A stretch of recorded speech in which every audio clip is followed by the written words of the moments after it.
College Vengthar Pastor Bill Kokran mi pui tele Fianrial Hun min man pui tu te voin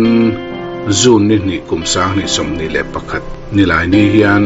kan Lalpa'n Isu Krista mingin chibai ka buk le chu voin kan Fianrial Hun a hian ring tu te tan zona poimo zona thin thong ti thu kan ngai tu tlang le don ani pathian thu I lo ngai thlang u Ezekiel a bung som thum le pasari chang thum tin kan nena mi hring fapa heng ru te hi anung theangem atia amen misual hi mi thiang lima asiam theangem nun dik to lo ati dik le theangem hripui hi are theangem le chandan kong khat chau aom olalpa pathian nangin ni hrezo khang ti chang thum na zompui na kan muang hi ni e nang marim hrian nein theih Bible cherin Fianrial a trong train ama polila ti emo chongein trong traila ti lo chan wat chi ani lo pathian arin na nga me ai chuan mani in ti tur lo zon ve phe thi a ol hle mai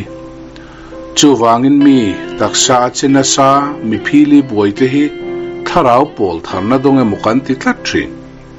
kan ram nge ya po hian ring tu pathian ne na rong bol dun ain pathian ta na rong bol saktu ni chak kan tama rong bol saktu kan tamzo kani pathian rinai suana ta na rong bol sakhi kan thlang fo thin nia mani in bi chiangila kati theilo hi pathian in minti sak thei ti kan ring tak zetem ke ma hian tharau thiang lim na thoti puitlina om enge motal a omem tharau lama ton hriat dik tak kan nei tle mangzelin kan phili boi fotri kan nuna pathian na tho kan mu miao lo chuan midang tan be se na nei pui dan kan re theilo wang